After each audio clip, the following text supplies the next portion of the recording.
கர்த்தருக்குள் மிகவும் அன்பான சகோதர சகோதரிகளே, இந்த அருமையான நாளிலும் உங்களை இந்த செய்தியின் வழியாக சந்திப்பதிலே நான் பெருமகிழ்ச்சி அடைகிறேன். பிரியமானவர்களே, இந்த நாளிலும் கூட நான் ஒரு புதிய தொடர் கர்த்தர் நானும் என் கணவரும் உங்களுக்காக நாங்கள் நடத்தி கொண்டிருக்கிறோம். என்னவென்றால் அது கர்த்தருடைய சுகமாக்கும் வல்லமை பற்றி நாங்கள் நடத்தி கொண்டிருக்கிறோம். பிரியமானவர்களே, அதாவது பார்த்தீங்கன்னா இந்த உலகத்துல எல்லா இடங்களிலும் பார்த்தீங்கன்னா மக்கள் எப்படி இருக்காங்க, நோய் நொடிகளிலையும் வாழ்ந்து கொண்டே இருக்கு. பார்த்தீங்கன்னா அவங்க சாப்பாடு விஷயத்துல கூட பார்த்தீங்கன்னா நம்ம காய்கறிகள் கூட நல்ல காய்கறிகளாக கிடைக்க மாட்டேங்குது. அதில் பலவிதமான உரங்களை அவங்க ரசாயன பொருட்களை தூவுவதனால அதன் மூலியமாக நோய்வாய்ப்படுகிறார்கள்.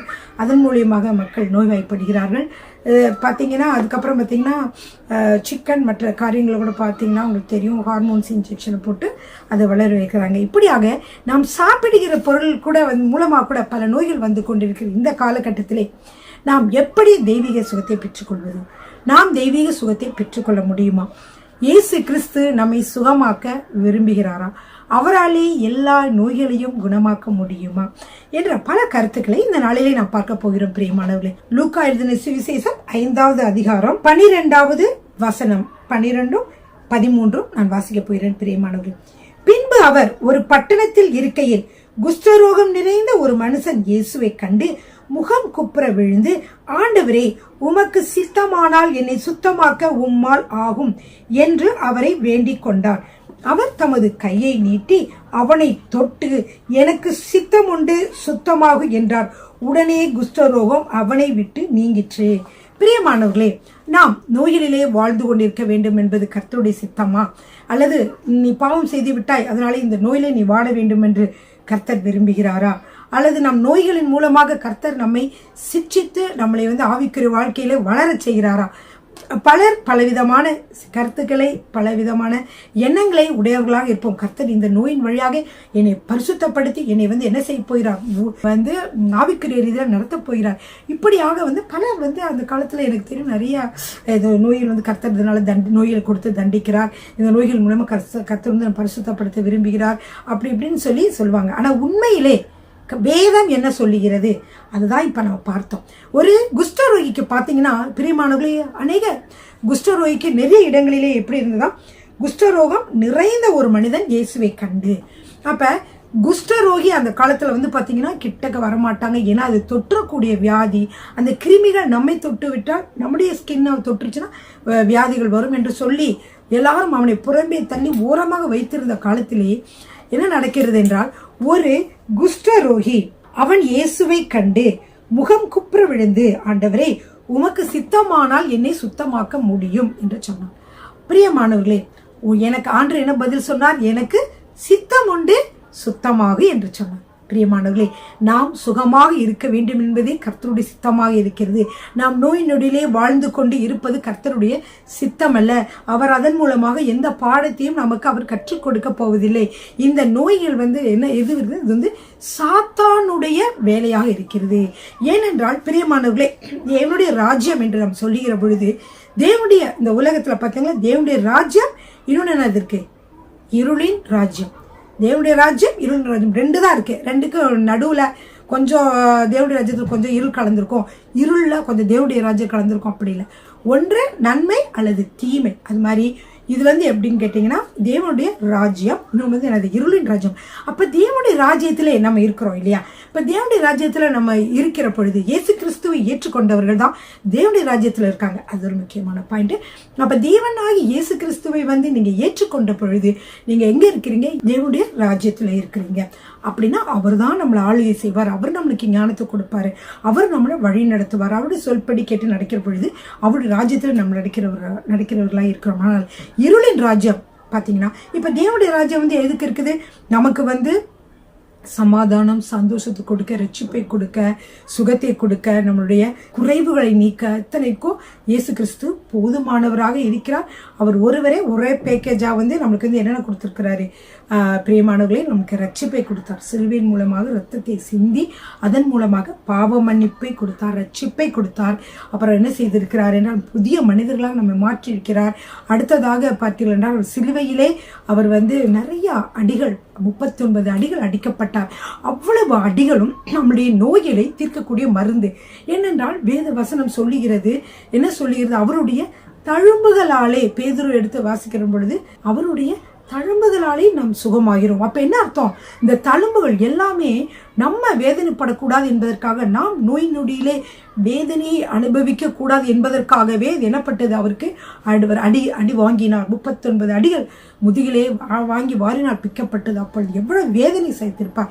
நாம் வேதனை சகிக்க கூடாது என்பதற்காகவே அவர் சகித்தார். பிரியமானவர்களே, ஹல்லேலூயா. சரிங்க, அப்ப வேற என்ன சிலுவையில நம்மளுக்கு சுதந்திரத்தை கொடுத்திருக்கார் என்றால், அவர் எல்லாவற்றையும் திறந்து நிர்வாண கோலமாக அவர் என்ன செய்தார் என்றால், சிலுவையிலே தொங்கினார். எதற்காக என்றால், நம்முடைய வறுமையை மாற்றும்படியாக, நம்மை ஐசுவரியவான்களாக மாற்றும்படியாக அவர் தரித்திரரானார் என்று வேத வசனத்தில் வாசிக்கிறோம். அப்போ அவர் வறுமையை மாற்ற, நம்ம ஐஸ்வர்யவான்களாக மாற்ற, அப்புறம் நோய் நொடிகளை மாற்றி நம்மை ஆரோக்கியம் உள்ளவர்களாக மாற்ற, பாவங்களை எல்லாம் கழுவி நம்மை சுத்திகரித்து பரிசுத்தவான்களாக மாற்ற, நீதிமான்களாக மாற்ற அவர் என்ன செய்தார்? சிலுவையிலே அவர் மரித்தார். பிரியமானவர்களே, இப்படியாக அவர் பல காரியங்களையும், சமாதானம், சந்தோஷத்தை நமக்கு கொடுக்கும்படியாக அவர் என்ன செய்தார்? துக்கப்பட்டார், அவர் வேதனைப்பட்டார். அவர் என்ன செய்தார்? தேவனே, என் தேவனே, ஏன் என்னை கைவிட்டீர் என்று ஒரு பெரிய டிப்ரெஷனுக்குள்ளாக போனார். இப்படியெல்லாம் அவர் அவர் உயிரை விட்டார். பிரியமானவர்களே, இப்படியாக இயேசு கிறிஸ்து சிலுவையில எல்லாவற்றையும் சம்பாதித்ததினாலே அவர் சொன்னார், நான் தேவனுடைய ராஜ்யத்தை என்ன செய்ய வந்தேன்? உண்டாக்க வந்தேன். நானே தேவனுடைய ராஜ்யத்தை உண்டாக்க வந்தேன் என்று சொன்னார் இல்லையா? அப்ப தேவனுடைய ராஜ்யத்திலே இவ்வளவு காரியங்களும் அவர் செய்து முடித்து சென்று விட்டார். அவரை ஏற்றுக்கொண்ட ஒவ்வொருவருக்கும் நாம் விசுவாசத்தோடு கூட இதையெல்லாம் நாம் பெற்றுக்கொள்கிறோம் அல்லவா? அப்ப இருளின் ராஜ்யத்துல என்ன இருக்கிறது? பிசாசானவன் இருக்கிறான். அவன் தான் பிரியமானவர்களே நம்மை வியாதிகளை, கர்த்தர் இயேசு கிறிஸ்து எதுக்கு வந்தார்? அவன் ஜீவன் உண்டாகவும் இந்த ஜீவன் பரிபூர்ணப்படவும் வந்தேன் என்று சொல்லி இருக்கிறார் இல்லையா? நானே நல்ல மேய்ப்பேன், நான் எப்படி இருக்கிறேன், நான் உங்களுக்கு ஜீவனை கொடுக்க வந்தேன். ஆனால் இந்த பக்கம் பாருங்க, இந்த பக்கம் என்ன நான் சொன்னேன்? இருளின் ராஜ்யம். இருளின் ராஜ்யம்னா இதுக்கு கட்டாயமா ஆப்போசிட்டா தான் இருக்கும். அதுல பிசாசு ஆளுகை செய்கிறான். அவன் மக்களை வியாதிகள், வறுமைகள் கொடுத்து, துன்பங்கள், கஷ்டங்கள், வேதனைகள் எல்லாம் கொடுத்து என்ன செய்கிறான் என்றால், அவன் தேவனை மறக்க, தேவனுடைய வழியில நாம் நடப்பதை மறக்க, நாம் வெற்றுள்ள வாழ்க்கை வாழ்வதை தடுக்க அவன் முயற்சிக்கிறான். பிரியமானவர்களே, எனவே இப்போ உங்களுக்கு தெரிஞ்சிருக்கும், வியாதி என்பது தேவன் கொடுப்பது அல்ல. அது சாத்தான் மக்களுக்கு டிஸ்டர்பன்ஸ்க்காக வேண்டிய அந்த மாதிரி காரியங்களுக்காக அவன் கொடுப்பதை ஒழிய, இயேசு கிறிஸ்து நம்ம இதை கொடுத்து இந்த பிள்ளைங்களை நம்ம சோதிப்போம். இந்த கை அவனுக்கு தப்பு செஞ்சான்ல, இந்த கை ஒடியட்டும், அவன் தப்பு செஞ்சா கால் ஒடியட்டும் அப்படின்னு சொல்லி கர்த்தர் செய்வதில்லை. அதனாலதான் வசனம் சொல்லுகிறது, சோதிக்கப்படுகிறவன் எப்படி? அவனவன் தன் சுய இச்சையினாலே இழுப்புண்டு அவன் நடக்கிறான். தேவையில்லாத வழிக்குள்ள குழியை நோக்கி போய் விழுந்தா, தண்ணி இருக்கிற இடத்துல போய் விழுந்தா, இப்படி தண்ணி இருக்கிற இடத்துல நீங்க நடந்தீங்கன்னா எப்படி இருக்கும்? அது வழுக்கிற மாதிரி இடமா இருந்தா கட்டாயம் அது வழிக்கு நீங்க கீழே விழதான் செய்வீங்க. ஆனா நீங்க என்ன செய்யணும்? ஞானமா அந்த வழி, இது வழுக்கிற வழி பாரு. இங்க நிறைய பேர் வலிக்கு கீழே விழுந்திருக்காங்க. இந்த இடத்துல போய் நானும் போனா நானும் வலிக்கு விழுந்துருவேன். ஆனா நான் போகலன்னா இந்த பாதையை தேர்ந்தெடுக்கலன்னு சொல்லிட்டு நீங்க நகர்ந்து போயிடணும். இதுதான் நம்ம செய்யக்கூடிய, நம்ம செய்கிற தவறுனால்தான் நம்ம கீழே விழுகிறோமோ தவிர தேவன் நம்மை சோதிக்கிறவர் அல்ல. பிரியமானவர், சரிங்களா? சரிங்க, இப்ப சில காரியங்களை உங்க நிறைய சுகமாக்கும் காரியங்களை நீங்க கற்றுக்கொள்கிற பொழுது, அதை சுகமாக்குற காரியங்கள் நீங்க கற்றுக்கொள்வோம், நிறைய சந்தேகங்கள் வரும். இந்த சந்தேகங்களை பத்தி சொல்ல போயிட்டோம். தேவனாலே எல்லா நோய்களும் குணமாக்க முடியுமோ, அவராலே குணமாக்க முடியாத நோய்கள் எதுவும் கிடையாது. பிரியமானவர்களே, அப்ப இந்த நோய்களை இந்த நோய்கள் ஏன் வருகிறது, எப்படி வருகிறது, இந்த நோய்களிலிருந்து நாம் எப்படி சுகமாக்குவது, நம்மளே நாம் சுகமாக்கி கொள்ள முடியுமா? அப்போ நீங்க போறீங்க, போய் பாஸ்டர்ஸ்ட போய் நிறைய பேர் பார்த்தீங்கன்னா ஜெபிக்க வருவாங்க. உங்களுக்கு கேள்விப்பட்டிருப்பீங்க, சுகமாக்கும் கூட்டங்களுக்கு என்ன செய்வீங்க, நீங்க போயிருப்பீங்க. போயிருக்கும் போது என்ன நடக்கும்? நீங்க ஜெபிப்பீங்க. ஜெபிச்சோன்னு உடனே சுகம் கிடைக்கும். ஆனால் திரும்பவுமாக நீங்க திரும்ப அந்த நோய் திரும்பவுமாக அநேகருக்கு வருவதற்கு சான்சஸ் இருக்கு. பிசாசு விரட்டப்பட்டா கூட திரும்ப கூட வருவதற்கு சான்சஸ் இருக்கு. ஏன்? அவங்க விடுதலை இயேசு கிறிஸ்துவின் வல்லமையினாலே செய்கிறார்கள். ஆனால் அதற்கப்புறமாக உங்களுடைய வாழ்க்கை எப்படி இருக்கிறது? திரும்பமாக அந்த சாத்தான் ஒரு காரணத்துக்காக வந்திருப்பான். அதாவது இப்ப நீங்க ஒரு தவறு செய்துட்டீங்க, அதனால அந்த சாத்தான் ஒரு தவறான ஒரு காரியத்தை நீங்க செய்கிற பொழுது ஒரு மோசமான ஒரு படமே பார்க்குறீங்க, மோசமான காரியங்களை நீங்கள் வீடியோவில் பார்க்குறீங்கன்னா நிச்சயமாகவே உங்களுக்கு அது வந்துடும். அது எப்போயாவது ஒரு தடவை அந்த சான்ஸ் கிடைக்குமா, அந்த மாதிரி கிடைக்குமா அப்படின்னு சிந்திக்கும். இதெல்லாம் நமக்கு இருக்கக்கூடிய கொஞ்ச நாட்கள், அந்த நாட்கள் ஒரு நன்மையான நாட்களை கழிக்க விடாதபடிக்கு செய்யக்கூடிய சாத்தானுடைய சதிகளாக இருக்குது. அப்போ நீங்கள் அந்த காரியத்தை நீங்கள் இது பண்ண, உங்களுக்கு ஒருத்தவங்க ஜெபிக்கிறாங்க, இந்த பாவத்தினால தான் உங்களுக்கு இந்த மாதிரி இருக்குன்னு ஜெபிச்சு விடுறாங்க. அதுக்கப்புறம் நீங்கள் பேய் இருக்கும் அல்லது ஒரு அசுத்தாவே இருந்துச்சுன்னு வைங்க, இந்த அசுத்தாவே அலக்கழிச்சு போயிடுச்சு. ஆனால் நீங்கள் திரும்பவுமாக அதே செய்கிற பொழுது என்ன செய்றீங்கன்னா, நீங்கள் திரும்பவுமாக அந்த சாத்தான் வருவதற்கு நீங்கள் என்ன செய்யணும், அவனை அழைக்கிறீர்கள் அல்லது கதவை திறந்து விடுகிறீர்கள், அல்லது அவன் என்ன செய்யறான் முழுதுமாக உங்களை வரான். அதனால தான் இது நம்ம எப்படி இந்த வியாதியிலிருந்து முழுவதுமாக சுகம் பெற்றுக்கொள்வது, எப்படி நம்மளுடைய சுகத்தை தக்க வைத்துக் கொள்வது என்ற பல காரியங்களை நம் கிறிஸ்தவர்களாய் நாம் அறிந்து கொள்ள வேண்டும் பிரியமானவர்கள். இப்பொழுது பாருங்க, இப்ப சில நோய்கள், அதாவது ஒரு நோய்களுக்கு சில அறிகுறிகள் இருக்கும். அப்ப என்ன பண்ணணும்னா, நம்மளுக்கு சில அறிகுறிகள் தோன்றும். அறிகுறிகள் தோன்றின உடனேயே நம்ம என்ன நினைப்போம்னா, நிறைய பேர் இந்த மாதிரி இருக்கு சிம்டம்ஸு, அதனால எனக்கு இந்த நோய் வந்துருச்சு, அல்லது இந்த மாதிரி சிம்டம்ஸ் இருக்கனால இந்த நோய் இருக்கு. உடனே நம்ம என்ன செய்வோம், யூடியூப்பை பார்ப்போம், அதில் பார்ப்போம் இந்த நோயிலிருந்து எப்படி விடுபடுவது, அப்புறம் அந்த நோய்க்கு என்னென்ன சாப்பிடணும், இப்படின்னு சொல்லி அந்த நோய்களை பற்றியே நீங்கள் சிந்தித்து கொண்டிருந்தீர்கள் என்றால் உங்களுக்கு அறிகுறி தான் இருந்திருக்கும், நோய் வந்திருக்காது. ஆனால் நீங்கள் சிந்திக்க சிந்திக்க சிந்திக்க அதுவே வந்தது போல உங்களுக்கு தோன்றும் பிரியமானவர்களே. இது ஒரு ரகசியம். இந்த ரகசியத்தை நீங்கள் தெரிந்து கொள்ள வேண்டும். ஏனென்றால் பாருங்க, இப்போ நானும் இந்த மாதிரி நிலைமையில இருந்திருக்கேன். எப்படின்னா, சில சமயத்துக்கு ப்ரெஷர் கூடும். ப்ரெஷர் கூடணுன்னே எப்படி ப்ரெஷர், உப்பு ரொம்ப சாப்பிட்ருக்கேன், ப்ரெஷர் கூடியிருக்கு, ஏன் ப்ரெஷர் கூடுது அப்படி இப்படின்னு சொல்லிட்டு நான் என்ன செய்வேன், நான் யோசிக்க ஆரம்பிச்சிருவேன். ஆனால் உண்மையில் நம்ம சில பழக்க வழக்கங்கள், நல்லா தண்ணி குடிக்காமல் இருந்திருப்போம், அல்லது சொன்ன மாதிரி உப்பு கொஞ்சம் அதிகமாக போட்டு சாப்பிட்ருப்போம், இல்லது இந்த மாதிரி காரியங்களால் நம்மளுக்கு ப்ரெஷர் சில சமயங்களில் எல்லாருக்கும் ஒரே மாதிரி இருக்காது. சில சமயத்தில் ப்ரெஷர் கூடுறதுக்கு கோபப்பட்டு சில பேர் கத்துவாங்க. இதுதான் இது கூட அதாவது பிபி கூடும். அப்படி கூடுகிற பொழுது நம்ம உடனே இது நமக்கு வந்துருச்சு, எனக்கு பிபி வந்துருச்சு, நான் ஒரு நாள் இப்படி செய்யப்படுறேன். அப்போ பேசும்போது எனக்கு என்னது ப்ரெஷர் இருக்குது, பிளட் ப்ரெஷர் இருக்குது, நான் இப்படின்னு சொல்லிட்டு நம்ம அதையே யோசித்து கொண்டிருந்தீங்கன்னா ஒவ்வொரு நாளும் நீங்கள் பார்த்தீங்கன்னா உங்கள் ப்ரெஷர் கூடவே தான் இருக்கும். ஆனால் ஒரு தடவையும் கர்த்தர் எனக்கு சத்தியத்தை சொல்லி கொடுத்தார். இது இந்த ப்ரெஷர் இயேசுவின் நாமத்தில் நிற்போம், இது நமக்கு உரியதில்லை. ப்ரெஷர் பற்றியே நீங்கள் சிந்திக்காம வேதத்தை வாசிங்க, பைபிளை வாசிங்க, ஜெபம் பண்ணுங்க, கர்த்தரை பாடல் பாடி துதிங்க. நீங்கள் கர்த்தருடைய வார்த்தையை பேசிட்டே இருங்க. அந்த நாள் முழுவதும் உங்களுக்கு என்ன இருக்காது, கர்த்தர் நல்லவர், அவர் நோயிலை நீக்க வல்லவர், அவர் அப்படிப்பட்ட வார்த்தைகளை நீங்கள் வாசித்துக்கிட்டே வந்தீங்கன்னா உங்களுக்கு என்ன செய்யாது, அந்த நோய் அறிகுறிகள் எதுவுமே இருக்காது. அப்போ எனக்கு இந்த மாதிரி இருந்தால் நினச்சேன், ஒருவேளை நம்மளுக்கு ஏதாவது ஹார்ட்டில் ப்ராப்ளம் இருக்குமோ, ஆனால் அம்மா அப்பாவுக்கு ஹார்ட்டில் ப்ராப்ளம், இதெல்லாம் சாத்தான் கொடுக்குற தந்திரமான சிந்தனைகள். அவன் நம்மளுடைய சிந்தனைகள் தாக்கி சில காரியங்களை கொடுக்குறான்.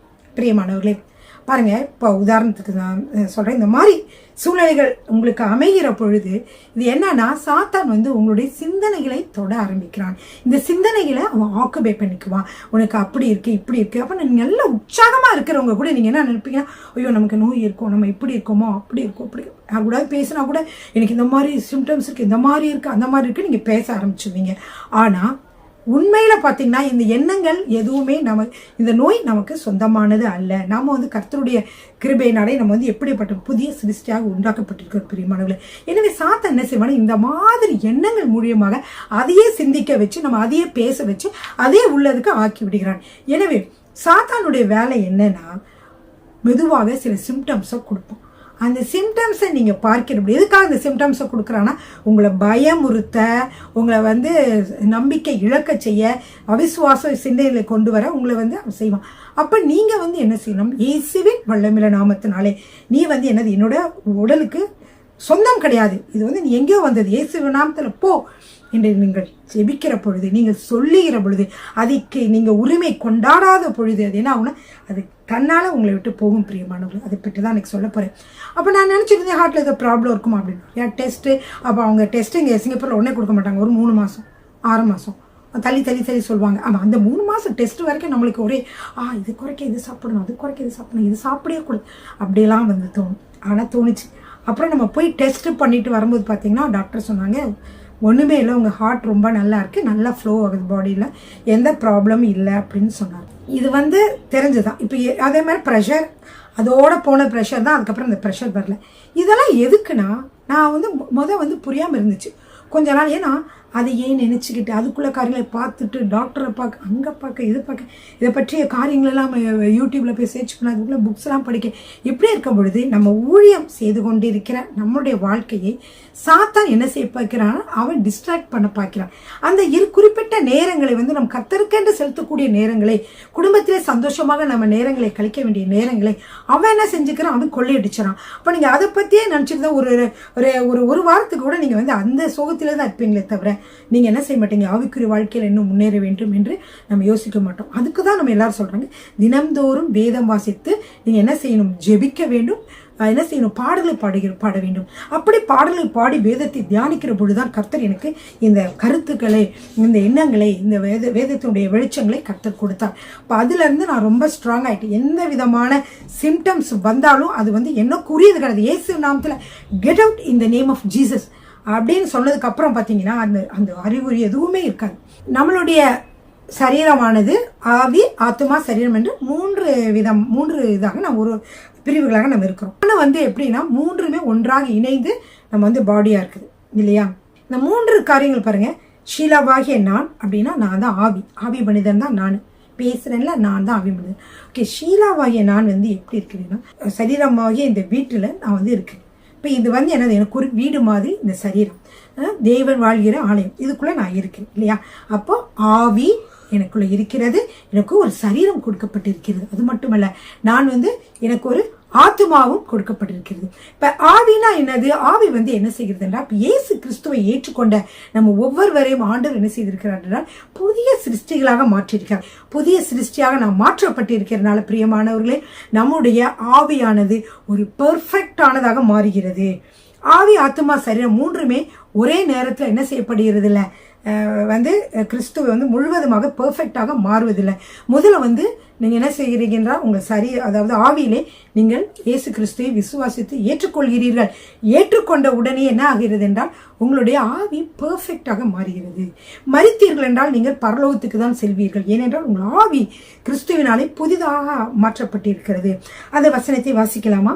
2 கொரிந்தியர் 5ஆம் அதிகாரம் 17வது வசனம்.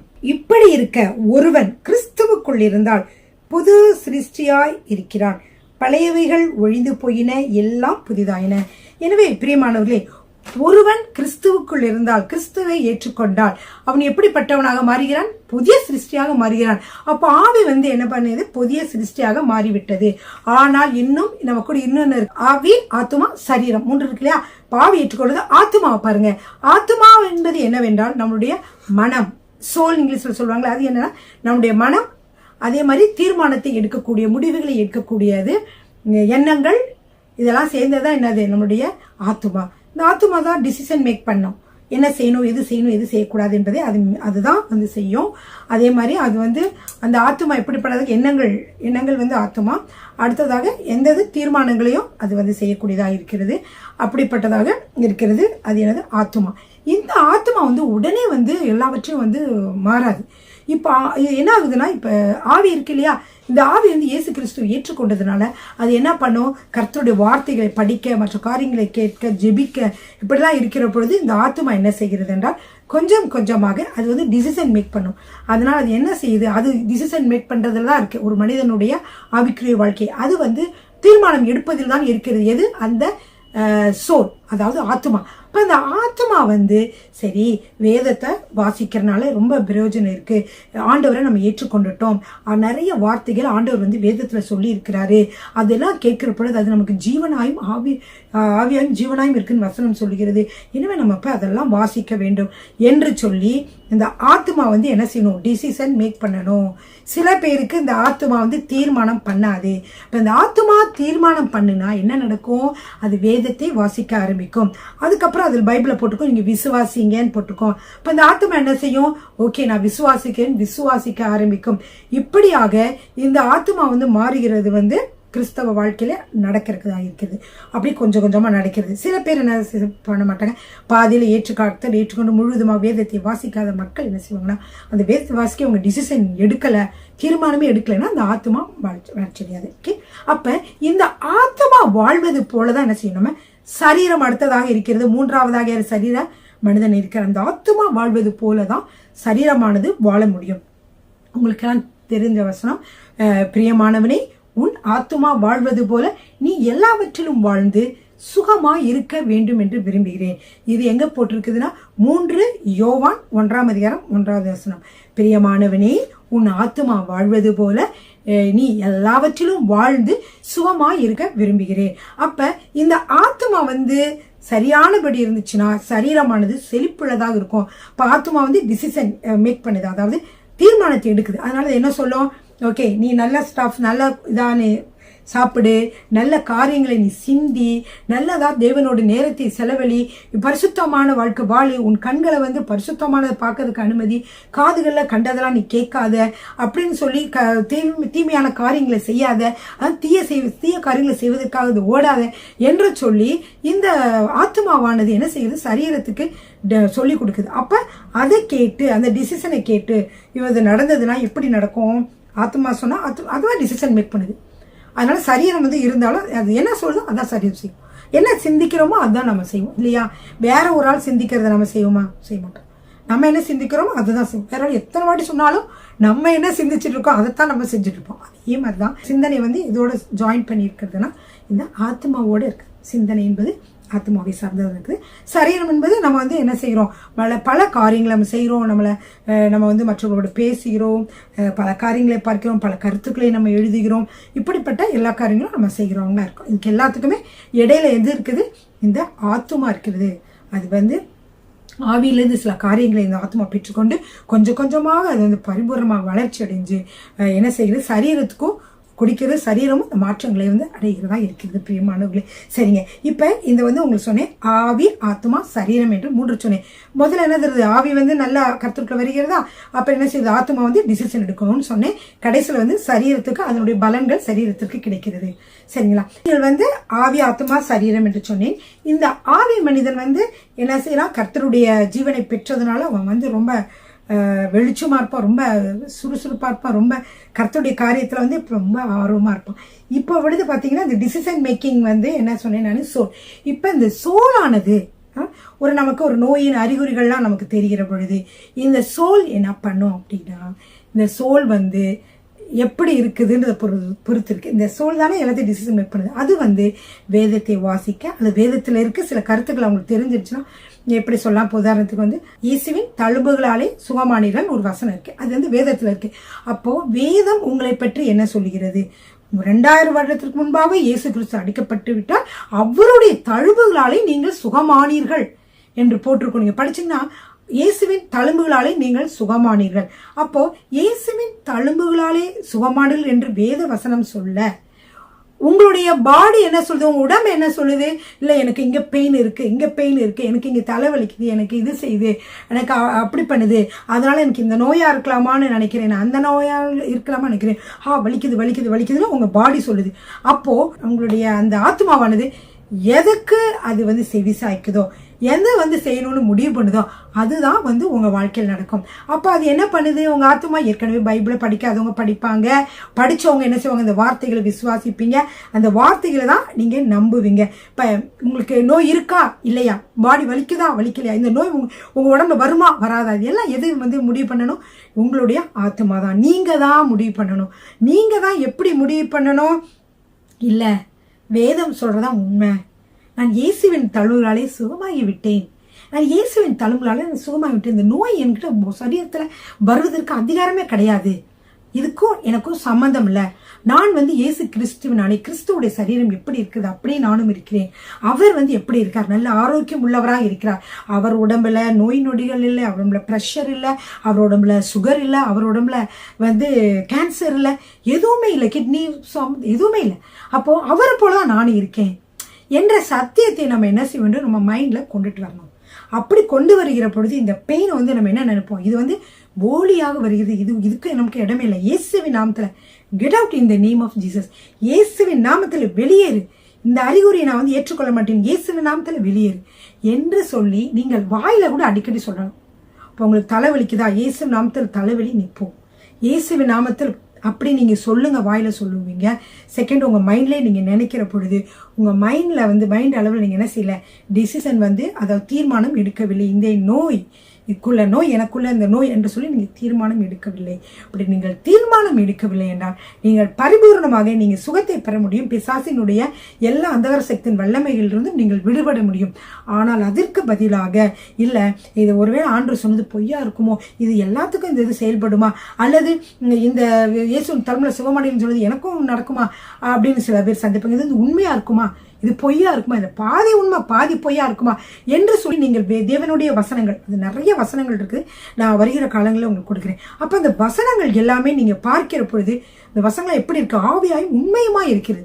அது ஒரு மனிதன் மாதிரி அது இருக்குது, அந்த ஆவியோட உள்ளதா இருக்குது. வயது வசனங்கள்லாம் ஜீவனா இருக்குது. அப்படிப்பட்ட அந்த வேத வசனங்களை நீங்க என்ன செய்ய போறீங்கன்னா, பிலீவ் பண்ணும்போது அதையே உண்மை நீங்க நினைக்கும் போது, இதுக்கு நீங்க உண்மை நீங்க நினைக்க மாட்டீங்க.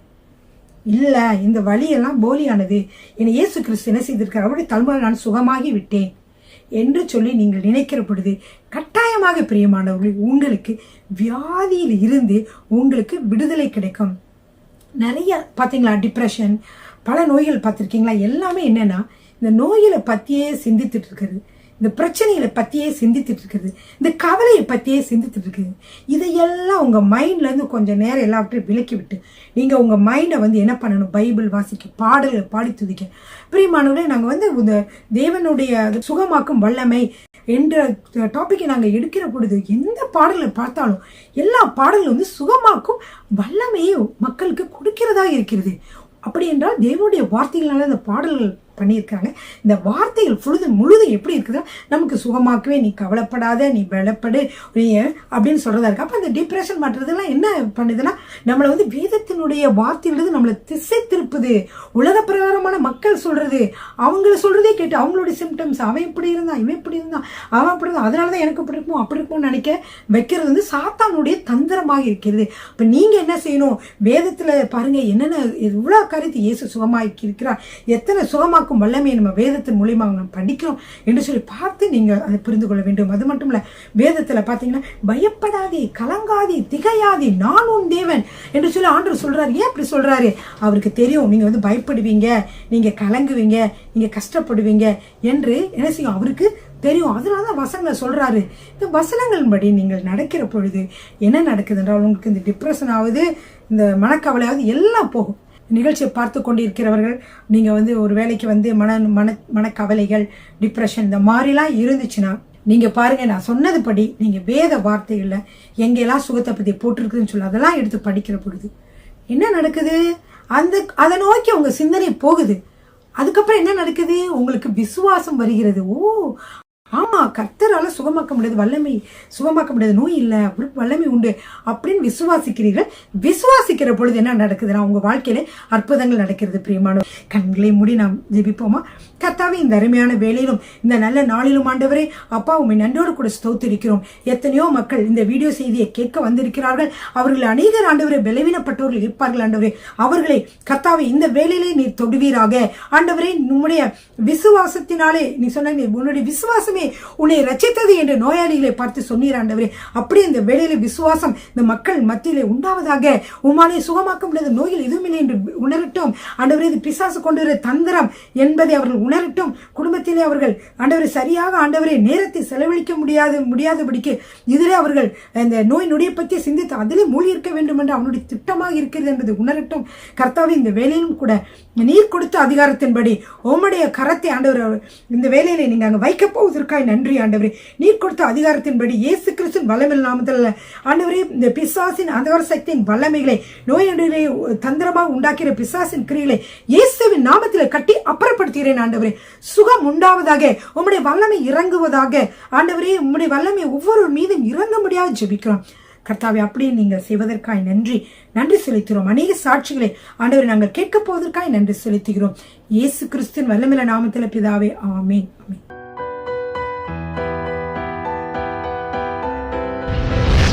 கர்த்தர் உங்களை ஆசீர்வதிப்பாராக.